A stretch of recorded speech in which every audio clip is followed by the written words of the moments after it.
Hey, it's the Rooster, Bobby Leach, SouthwestSportsNet.com, coming to you live for Cheap Seats alongside my partner here, Big Tone, and Will Smith. Will? Will? Will? Well, I'm Big Tone. I'm here. Here. Okay, so let's say this again. Rooster, Here. check. Big Tone, Here.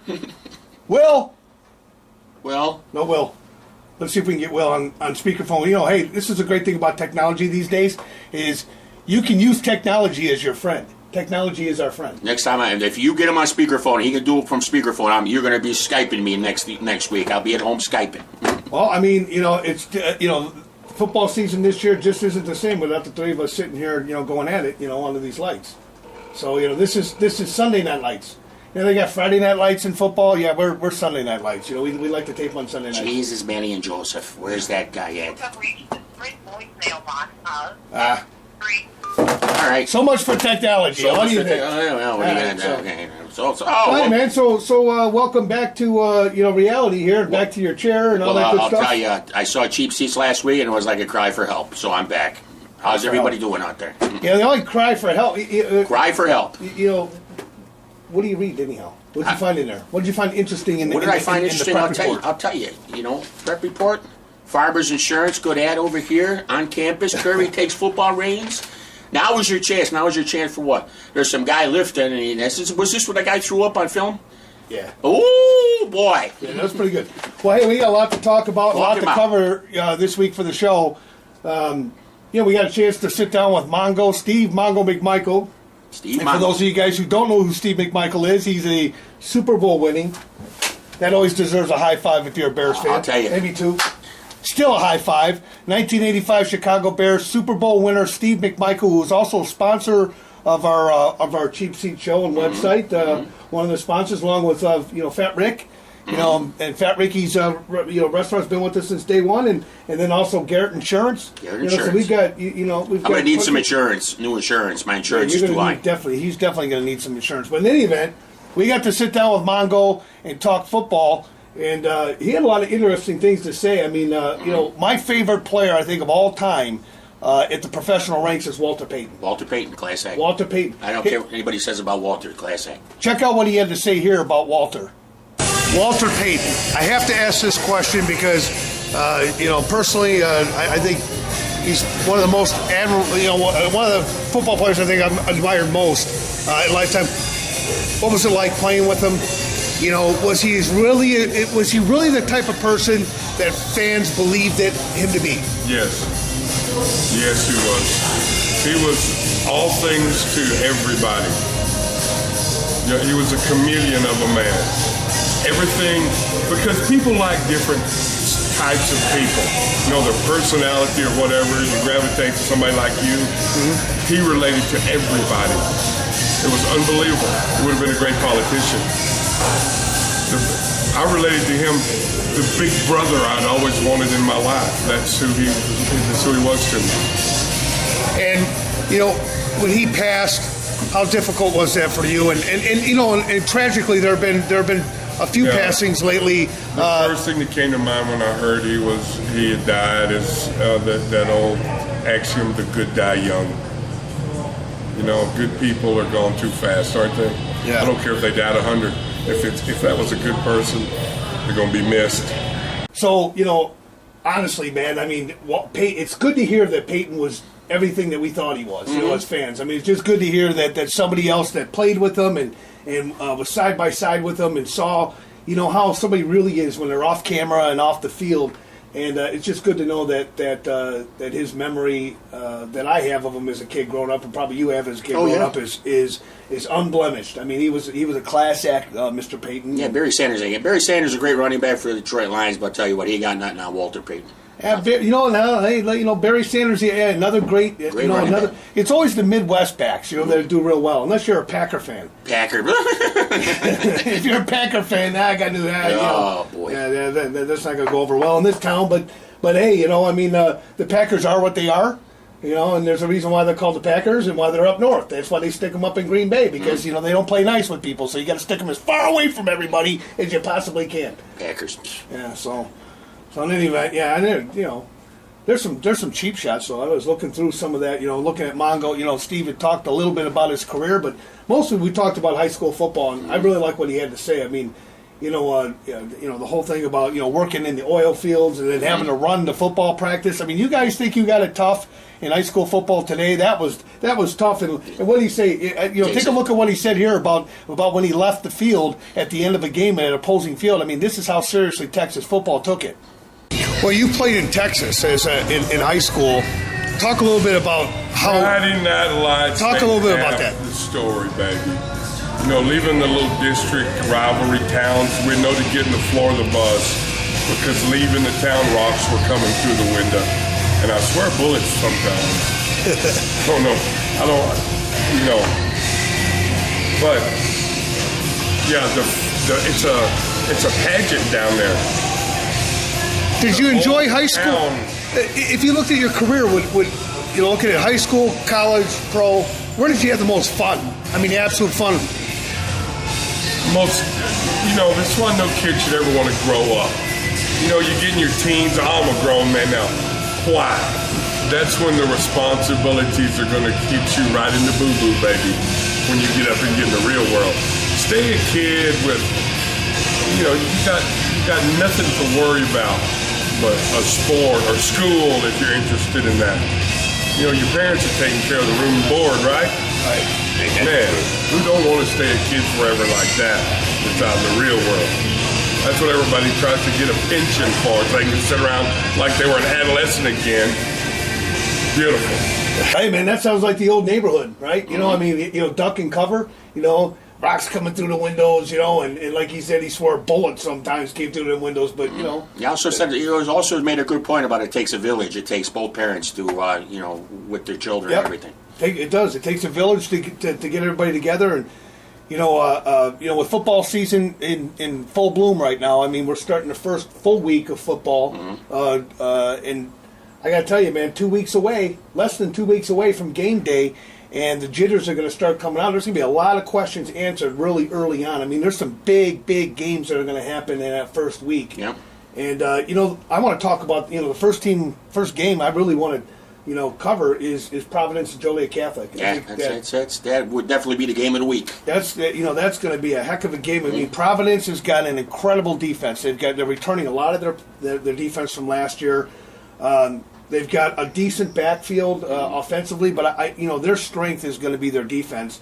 And Providence is playing on a brand new turf football field, so they finally got a turf field, and that's going to be kind of cool because I think there's no better way to christen a football field than bring JCA out there and have an epic Friday night football game, and that's what it's going to be. Last time they played, we were out. They came to Providence. We were out a couple years ago. Yeah, a couple years ago. Remember that playoff game? Yeah. Mm-hmm. Oh, yeah, it was cool. That was great. That was a great game. That was cool. That was a great game. A little bit of water, a little bit of rain. Mm-hmm. It was kind of chilly out that day, but man, what a great contest that was. Providence won that game, by the way. Yeah. No one's going to beat though the Bolingbrook Loyola game. That was probably the best football game I think I've ever seen.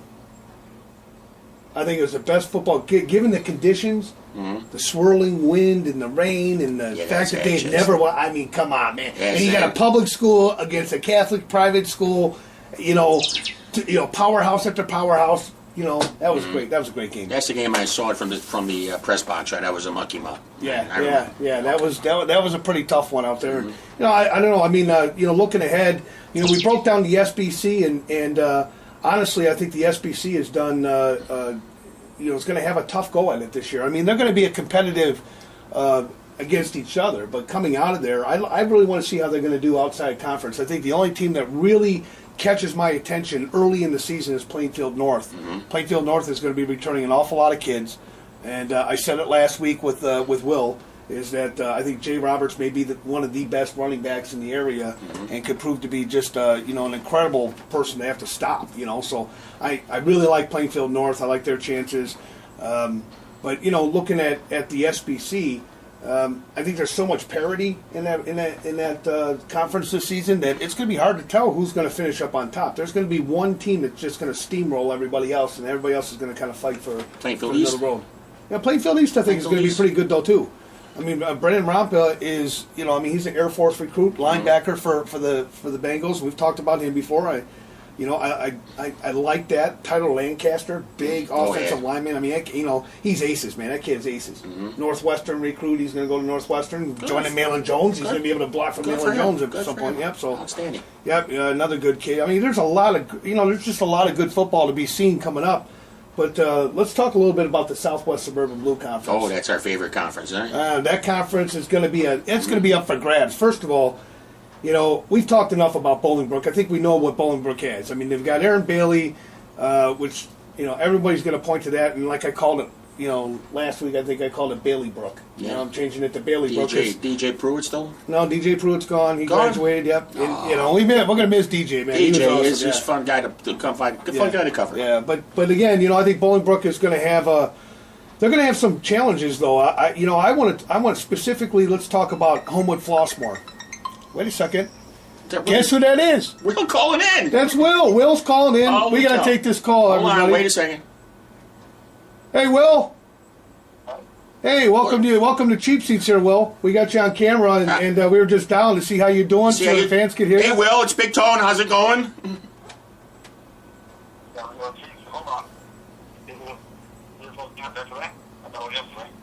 Yeah, no, we got it here. I sent you a text there, Will, but that's okay because now technology makes it great because you could be here with us live.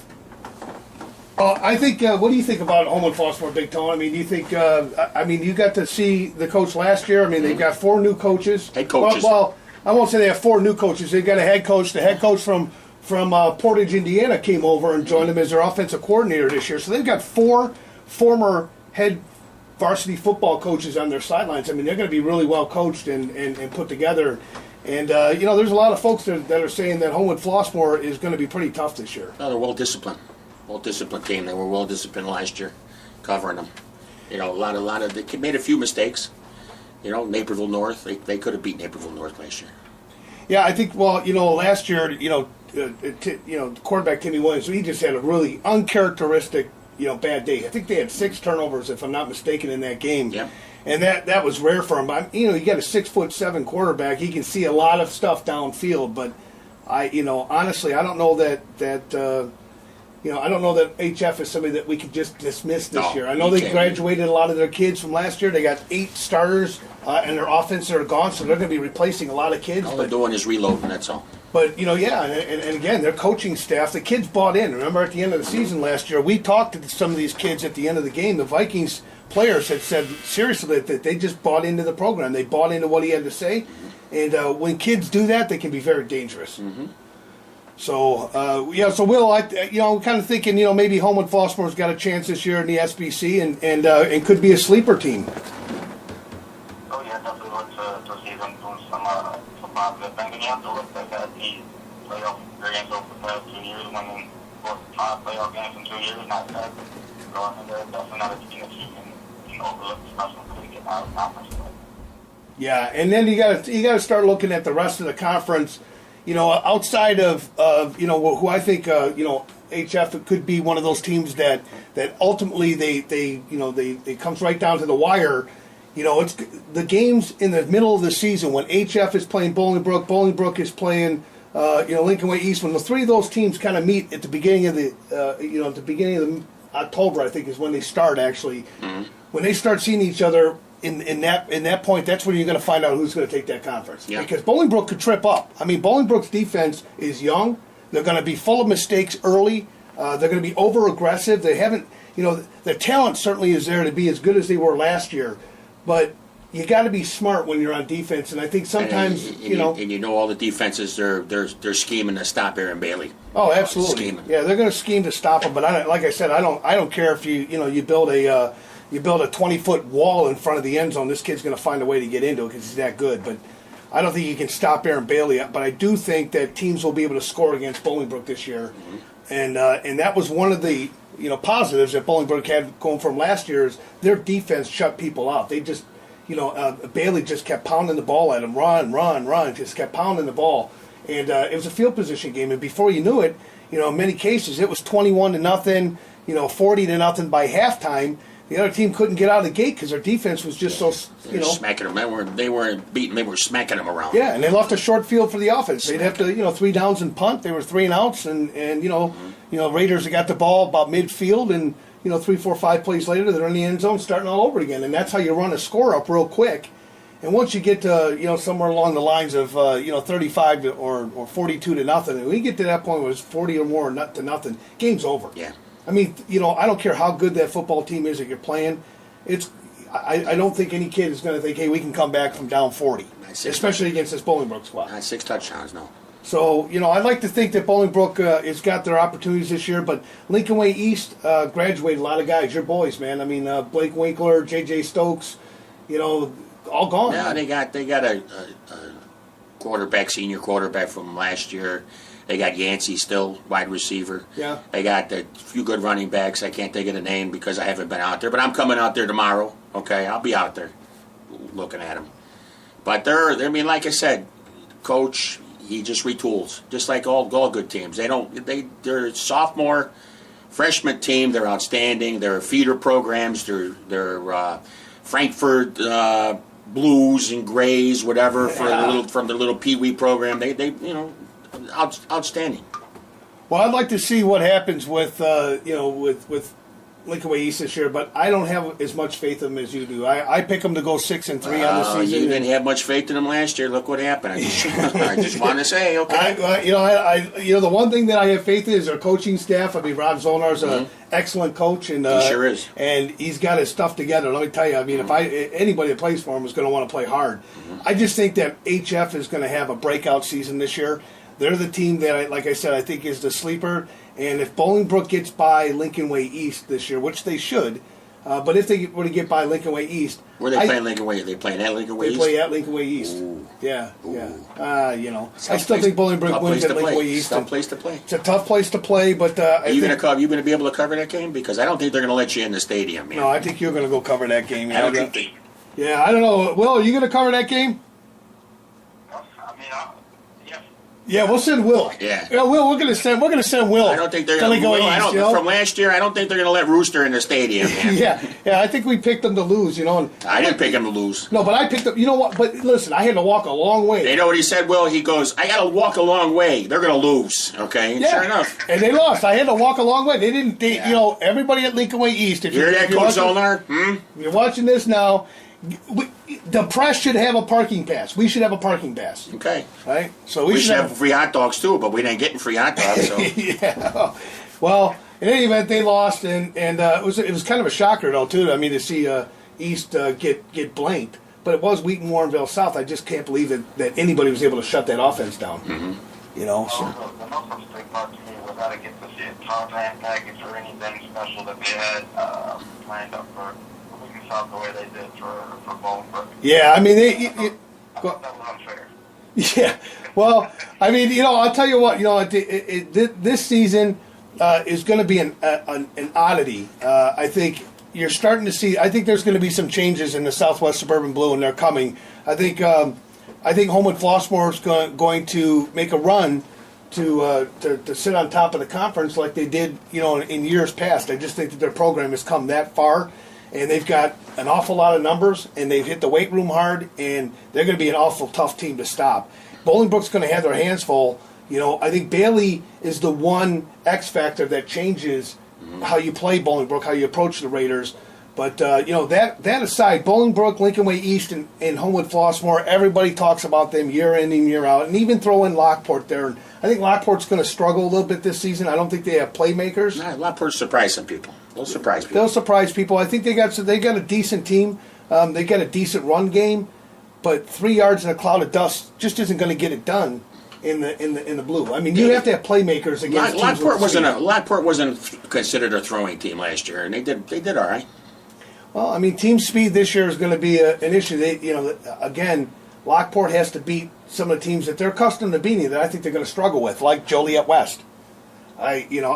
I think Joliet West went 2-7 last year. This is where Jason Aubrey, coach. Yeah, but the 2-7 doesn't tell the whole story about Joliet West. The Tigers last year turned the ball over, I think, in 3 games at the goal line Yeah. going in for the head scope. Joliet They did at least 2 games. Joliet Central. How many touchdowns did I film that had to be called Right, back? it had to be called back. So Holy cow! I remember that. they the athletes are certainly there at West, and they're bringing Cameron Hargrove back. I mean, he's gonna be in the backfield. Corey. Go ahead. Blackpool has a lot of kids. A lot of kids. Yeah, they do. And with that playoff win last year, probably add some excitement to the program. I mean, kids are going to want to come out and be a part of that. I think that you might be surprised. They might have some extra kids out that normally wouldn't play. They may make a decent run at it. Oh, so you guys are ganging up on me. Okay, so it's you. Will, Now it's you Will, and Daytona. Will, I like you already, Will. Okay. Well, I'm going to tell you, I think Joliet West is the team that's gonna rise this year and get their 5 wins. I think Joliet West is going to beat teams like Plainfield South. Their non-conference schedule looks pretty favorable. I think for if you're a Joliet West fan, I think they win. They certainly win at least one of the 2, but they could possibly win both of those non-conference games, which are going to be critical, down the stretch. And if they get 3 more wins and they get the 5 wins, they're going to have the playoff points because look who's in their conference. Mm-hmm. You know what I mean? The playoff points are going to be there for this team. So I think Joliet West is actually going to be a 5-win team and they make it in. And I think that because they're a 5-win team, that leaves 1 out. And I think Lockport's the team that's going to be left out. You won't know until the games are played. So you won't know. What about Joliet Central? New coach, guys? Joliet Central. Wow. Hey, I'm going to put you closer to the microphone. Here you go, folks, so you can actually hear what Will's saying. Joliet Central, it's going to be a tough year. They got to find a way to get the kids out and keep the kids going, even when it's tough. And then hopefully in a few years they've built up enough in the program they can actually start to be competitive in some of these games. What do you think, Tone? I tell you what, though, Joliet Central, they played with 10 to 12 sophomores last year. They had nobody. So, like I said, they got to grow with the program. Well, I don't know. I think Joliet Central, they were kind of left in limbo. I mean, Coach Maloney, went up north. And, you got an assistant coach. You got their assistant offensive coordinator back. So it's not like they're changing entirely. I mean, the kids are familiar with that. But, look, I mean, Joliet Central's in a tough spot. I mean, they're in a conference where they're trying to start a new football program. And it's not really new because it's a couple years old. But in terms of high school football, it's a new program. Wouldn't you agree, guys? Yep. Oh, yeah. Yeah, so, I mean, if looking at that, I just don't think that Joliet Central's got a real big shot this year of making the playoffs. I think they're going to struggle with about everybody. I do think that they'll, I said in the Times Weekly that they'll end up going 2-6 on the season, and I stand behind that. I do think that they're going to have a couple of wins and 2-6. They didn't win a game for the last 2 years. Maybe. Yeah, well, I mean 2-6 is an improvement. So. Yeah, 2-7. I'm sorry, 2-7. Yeah, still an improvement. Yeah, I think they're going to end up with a couple of wins, and I'll tell you, a lot. It's going to be largely due to their quarterback, who's now a senior. So I mean, this is his 3rd year as a varsity player. I think he's a junior. I was reading the Herald, Dick Gauss. I don't mean to name drop, but I think he's a junior. Yeah. Okay. Well, maybe I would check on that. Maybe he's a junior, but are you sure you didn't get it confused with Joliet West? See, I think he's a little. No. Yeah, Joliet Central. Okay. I was reading the paper today, Herald. Okay. So in any event, I think that Joliet's going to have a hard way to go this year. I really do. I just don't think that they're going to get out of the gate. And the last team that we got to talk about, which is one of those teams that I think a lot of people have forgotten about, is a perennial playoff team in the Lincoln Way Central Knights, who went 15 years in a row with making the playoffs, won a state championship back in 1997, a 6A state championship, and they haven't been heard of since their coach resigned a couple years ago and was replaced. This new coach, he's really struggling. I mean, he's won 3 games in 2 seasons. What do you got to say about that, guys? Oh, school split up. So I really don't know. I mean, Will, what do you think Lincoln Way Central's got to do, Will? Well, Lincoln Way Central, they're in a tough spot. They were the original Lincoln Way school, so they're suffering from all the splits, really. And then if you look at their enrollment, they're at, 1960, which actually puts them lower than 3 schools in the smaller division in the Southwest Suburban. So they may actually be making that move next time they realign. to the other division. Yeah, that's a good point. I mean, and that's part of it too. Is when these schools split and new schools come in. I mean, Plainfield Central found that out a couple of years ago. I mean, Plainfield's now been split into 4 high schools. You know, when that happens, your talent gets really spread out. I mean, athletically, usually a split doesn't mean good things for high schools when that happens. Oh. I mean, you're split too. I mean, you're kind of like Dick Tone's kind of like a split personality. Yeah. So I mean, you probably understand that concept better I than sure everybody. do. What can I say? All right.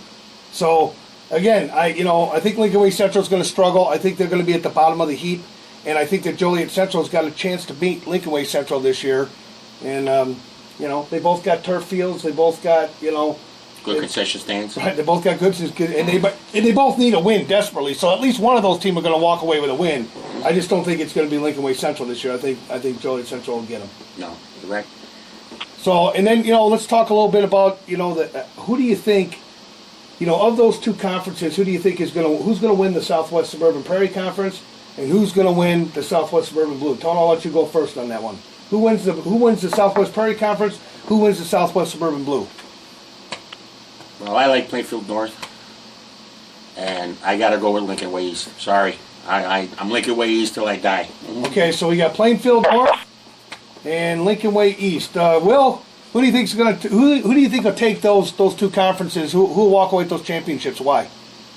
Southwest Prairie, I really know that's one of those that can really be decided by a number of teams. I'm hearing good things about Plainfield East, obviously. North, you have Manuka, Oswego. At this point, until someone proves me wrong, I'll go with Oswego. So, speaking of Oswego, and that's not a bad choice either. Not a bad choice either. Oswego's got, they're minus Ryan West this year, but who knows? I mean, they've always had a great running game. Well, who do you like in the Southwest Suburban Blue Conference there, Will? Southwest Blue. Do I have to choose? Can I wait a few weeks? The winner of the East Bolingbrook game. So you think it's going to come down to Bolingbrook and Lincoln Way East? Until another team in the conference proves they can beat East, I think you always have to put them as top 2, and then Bolingbrook. Yeah. East has only lost one other school inside of the conference since it's been in existence. That was one year they lost to Sandburg. Other than that, nobody's even come close to beating them. That's true. That's true. True. Well, I'll tell you, I like this year. I like Plainfield North as the SBC champion this year, and I just think that they have so many weapons. They have so much put together and they have so many kids coming back from last year. The experience level is just phenomenal. So I like Plainfield North in the SBC, and then after that, it's a crapshoot. I mean, really, honestly, I haven't got to see these new coaches, so Oswego East, and Manuka until I see, something happen. Because 7-on-7s will only tell you so much. I've never put a lot of weight on a 7-on-7. A lot of kids look good in a 7-on-7, but they don't look so good when you get a 6'2", 235-pound linebacker ready to eat you for lunch and then throw the ball. So it looks like it's a whole lot different when you got that kind of pressure. And when you're in a game situation. So 7-on-7s don't tell me a ton. I think 7-on-7s are much more suited for, getting your timing down and your passing patterns, working on your defensive backs on recognizing stuff, recognizing defenses for your quarterback. But I don't think it tells you whether or not a team's going to be good. But I do think that Manuka is going to be a pretty good football team this year. Well, Manuka Morris, that's going to tell us something. Yeah, Manuka Morris and Manuka Providence. I mean, frankly, Manuka's seeing two teams early in the season where we're going to get a real good grip of whether or not they're for real or not. They are who they say they are. Huh? Yeah, what was that guy? The Danny Green guy? We are who they thought we were. Or whatever. I don't know. Right. It didn't work out for him. Nope. So, and then in the Southwest Suburban Blue, I'm going to take Bolingbrook right out of the gate, and I'm sure that's a good pick too. I mean, Bolingbrook state champion. You got to beat the state champs, right? I think Bolingbrook is the best team in the conference. I think the only team that's going to beat Bolingbrook this year is Bolingbrook, and and I'm talking about the regular season. I think it's assuming an awful lot to say that a team can repeat as an 8A state championship. It's very rare, by the way, that it happens. I mean, Maine South pulled it off. There's a couple schools that have pulled it off. But it's rare for that to happen. But I like Bolingbrook's chances, and I'll tell you, the reason I really like Bolingbrook, aside from their swagger, their athleticism, they're going to bring it. Yeah, again, it's the Bailey factor. And it's not because Bailey can run and score touchdowns. I think Bailey is a coach on the field. He's cool as a cucumber. Under pressure situations, I think kids will follow him.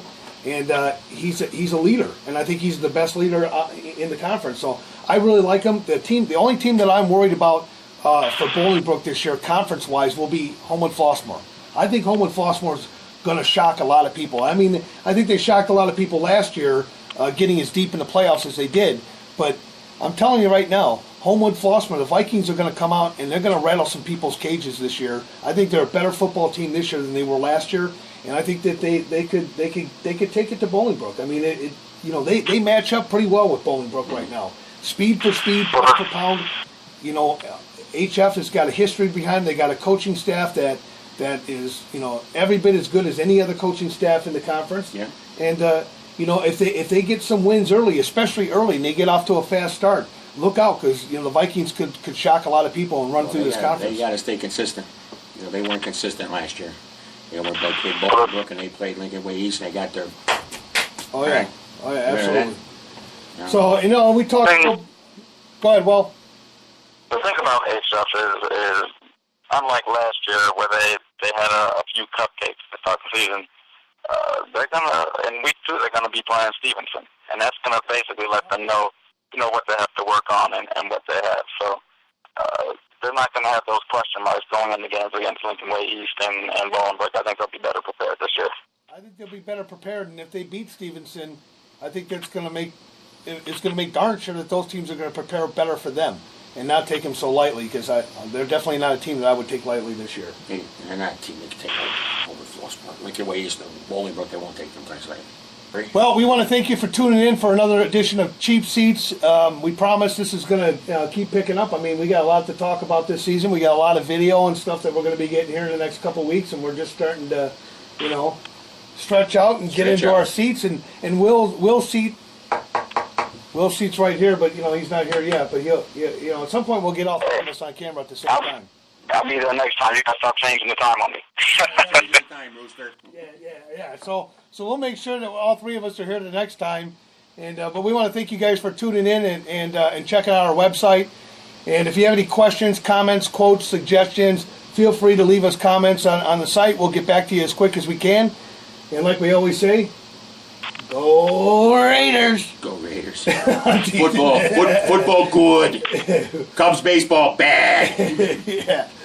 Yeah. So, Will, what do you want to sign off with? You don't have to tagline. You have to think of that.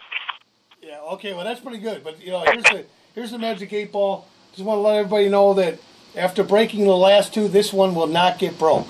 This one's not going to get broke. We're not going to throw this thing against the wall. Maybe when Bolingbrook goes to Lincoln Way East like last year. We got a Magic 8 Ball, and we've got some extra effects that are going to be quite fun this year.